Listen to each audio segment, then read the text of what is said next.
राधे राधे दोस्तों, कैसे हैं आप सब। आशा करती हूँ आप सभी अच्छे होंगे। गाजर का हलवा खाने के लिए लोग जाड़े का इंतज़ार करते हैं कि कब मार्केट में अच्छी लाल वाली गाजर आएगी और उसका हलवा घर में बनेगा। तो आज मेरे भी घर में बन रहा है गाजर का हलवा। मेरी सहेलियों को मेरे हाथ का हलवा बहुत पसंद पड़ता है और उनके बच्चे तो बड़े चाव से खाते हैं। बच्चे कहते हैं कि आंटी आप कैसे बनाती हैं, हम जितना भी ट्राई करते हैं आपके जैसा हलवा नहीं बना पाते हैं।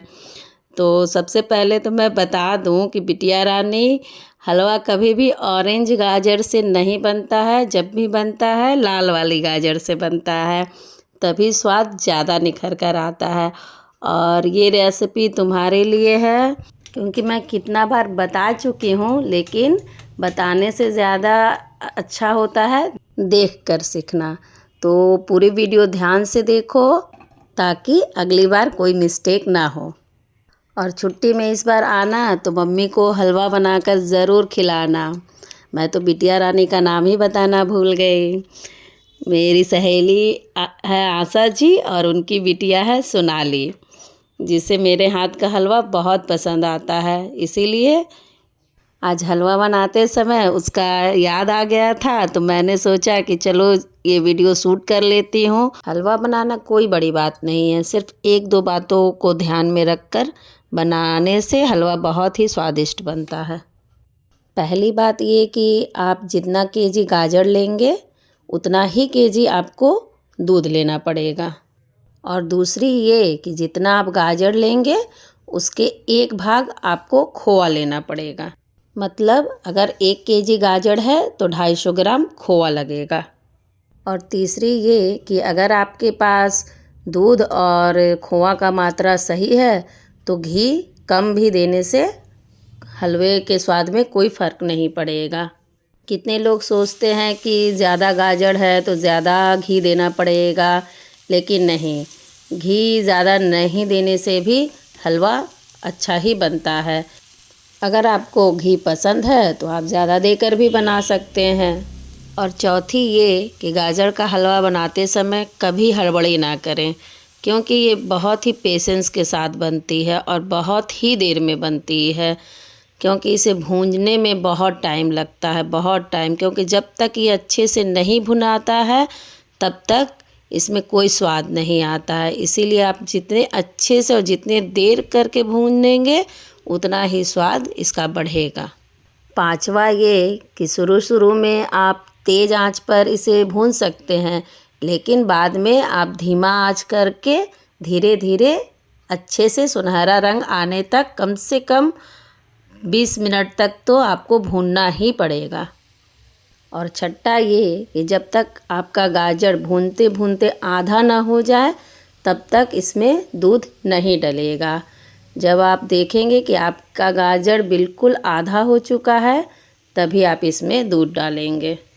और सातवां ये कि जब दूध डालने का समय हो जाए तो दूध डालने के बाद आंच तेज करके पूरा पेशेंस के साथ वहीं खड़े रहकर आपको हलवा चलाते जाना है थोड़ी थोड़ी देर बाद। ये नहीं कि आप एकदम लगातार चलाते रहिए, नहीं, आंच तेज करके आप थोड़ी थोड़ी देर तक उसे चलाते रहिए।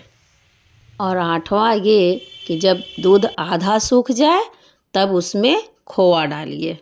और नौवां ये कि जब दूध सूखने पर हो तब उसमें स्वादानुसार चीनी डालिए, किशमिश डालिए, आपको अगर जो ड्राई फ्रूट पसंद हो वो दीजिए, और साथ ही साथ इलायची डालिए। इलायची हमेशा क्रश कर कर ही डालिएगा तो स्वाद और भी बढ़ेगा। और 10वां ये कि अगर आपको खोआ ना मिले, क्योंकि कहीं कहीं किसी जगह में खोआ नहीं भी मिलती है, तो उसके लिए घबराने की कोई ज़रूरत नहीं है। सिर्फ दूध की मात्रा थोड़ा बढ़ा दीजिए, क्योंकि खोआ दूध से ही बनता है और वो गाजर में सूखकर खोआ का ही टेक्सचर देगा आपको। बस इन्हीं 10 बातों का ध्यान रखिए और आपका हलवा नंबर 1 ना बने तो आप ज़रूर कमेंट कीजिए कि सपना जी आप कैसा रेसिपी बताई हैं जो मेरा हलवा अच्छा ही नहीं बना है। ऐसा हो ही नहीं सकता है कि आपका हलवा इन बातों को ध्यान रखने पर अच्छा ना बने। 100% आपका हलवा एक नंबर बनेगा, ये आप लिख कर ले लीजिए। अगर आप मेरे चैनल पे नए हैं तो मेरे चैनल को सब्सक्राइब ज़रूर कीजिए, और अगर ये वीडियो आप फेसबुक पर देख रहे हैं तो मेरे पेज को फॉलो ज़रूर कीजिए, और अगर पसंद आए तो एक लाइक और कमेंट ज़रूर कीजिए, ताकि ऐसी ही वीडियो मैं आप लोगों के लिए लाती रहूं। तो देखिए हलवे का कलर देखिए कितना खूबसूरत आया है। तो ये है आज की रेसिपी। इसके बाद घर में चलिए दिखाऊंगी मैं क्या बन रहा है। तो आज दोपहर ये है सुबह का नाश्ता, जिसमें गाजर का हलवा भी है और पत्ता गोभी की सब्जी है, पराठा है और ऑमलेट है।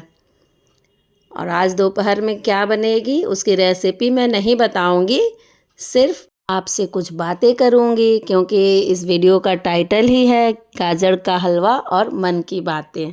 मैं आप लोगों से ये कहना चाहती हूँ कि शादी के बाद लड़की के ससुराल में फर्स्ट दिन से ही अगर किसी ने भी अगर आपको गलत मान लिया है, अगर वो आपको नापसंद कर रहा है या कर रही है, तो आपको पूरी उम्र निकल जाएगी उसे सही साबित करने में। लेकिन आप खुद को कभी सही साबित नहीं कर सकते हो, कभी भी नहीं।